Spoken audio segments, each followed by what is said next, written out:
श्री गुरुभ्यो नमः श्री महागणाधिपतये नमः श्री सरस्वत्यै नमः భక్తులారా వాల్మీకి మహర్షి రచించిన శ్రీమద్ రామాయణం యథాతథంగా చెప్పుకున్నాం. ప్రతి శ్లోకం దాని అర్థం. ఇందులో భాగంగా నిన్నటి వరకు మనం బాల అయోధ్య అరణ్య కిష్కింద సుందర యుద్ధకాండలు పూర్తి చేశాం. ఉత్తరకాండలో కూడా మనం 23 సర్గలు పూర్తి చేసి 24వ సర్గలోని 25వ శ్లోకం వరకు చెప్తున్నాం. ఈ రోజున 26 నుండి కొనసాగించే ముందు వాల్మీకి మహర్షిని ప్రార్థన చేసుకుందాం. కుయంతన్ రామ రామేతి మధురం మధురాక్షరం ఆరుహ్య కవితా శాఖాం వందే వాల్మీకి కోకిలం.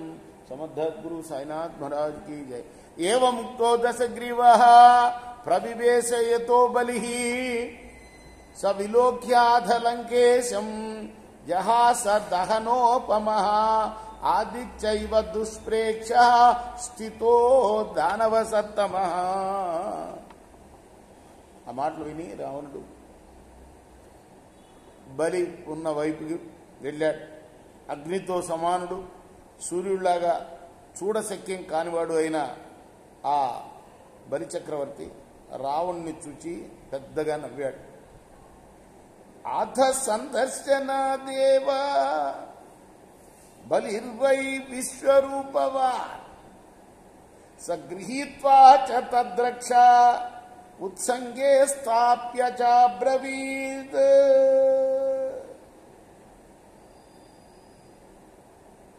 వెంటనే రావణుణ్ణి పైకి లేవదీసి తన ఒళ్ళో కూర్చోబెట్టుకున్నాడు బలి చక్రవర్తి.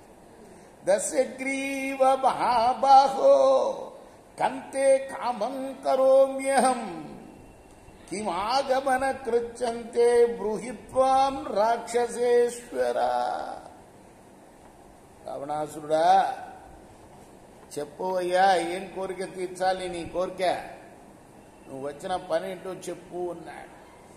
ఏవ ముక్తస్తు బలినా రావణో వాక్యమబ్రవీత్ శృతం మయా మహాభాగా బద్ధస్త్వం విష్ణునా పురా సోహం మోక్షయితుం శక్తో బంధనాత్వం న సంశయః.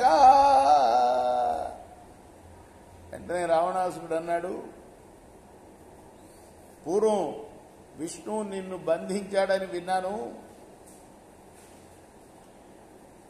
నేను నిన్ను ఆ బంధనాల నుండి విడిపిస్తాను, నన్ను సందేహించకు అన్నాడు.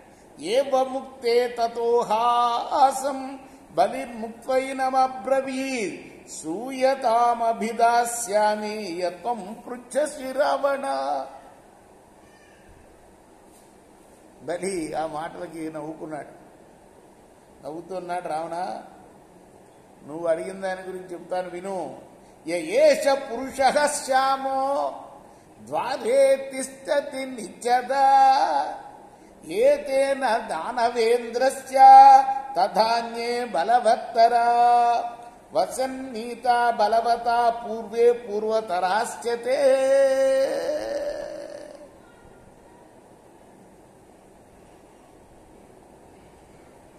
చూడు, నా ద్వారం దగ్గర నిలిచి ఉన్నాడే మహాపురుషుడు, ఆయన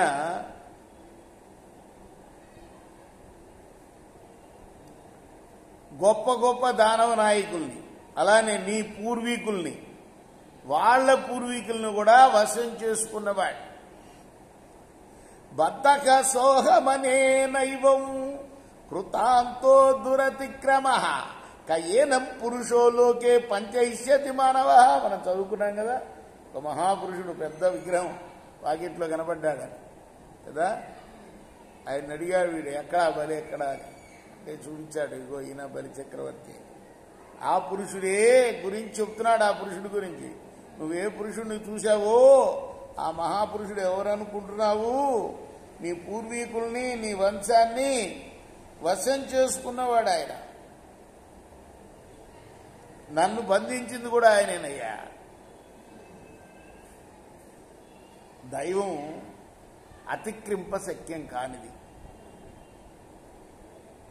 లోకంలో ఎవడు దైవాతిక్రమణం చేయగలడు? సర్వభూతాపహర్తా వై యయేష ద్వారి తిష్టతి కర్త కారయిత చైవ ధాత చ భువనేశ్వర.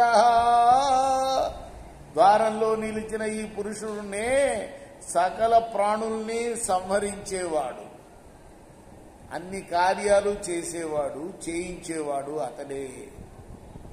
లోక పోషకుడు కూడా అతడే సుమా. సత్వం వేదన చైవాహం భూత భవ్య భవత్ ప్రభు కలిశ్చైవ ఈశ కాలస్య సర్వభూతాపహారకః. ఇతడు జరిగిపోయిన దాన్ని, జరగనున్నదాన్ని, జరుగుతున్నదాన్ని తెలిసినవాడు. ఇతడే కలి, ఇతడే కాలం, సకల పరుణ్ణి సంహరించేవాడు. ఇతని గురించి నీవు గాని నేను గాని తెలుసుకొనజాలమయ్యా. లోకత్రయస్య సర్వస్య హర్తా స్రష్టా తదైవ చ సంహరచ్చేష భూతాని స్థావరాణి చరాణి చ. ఇతను ముల్లోకాలని సంహరిస్తాడు, ముల్లోకాలని మళ్ళీ సృష్టిస్తాడు.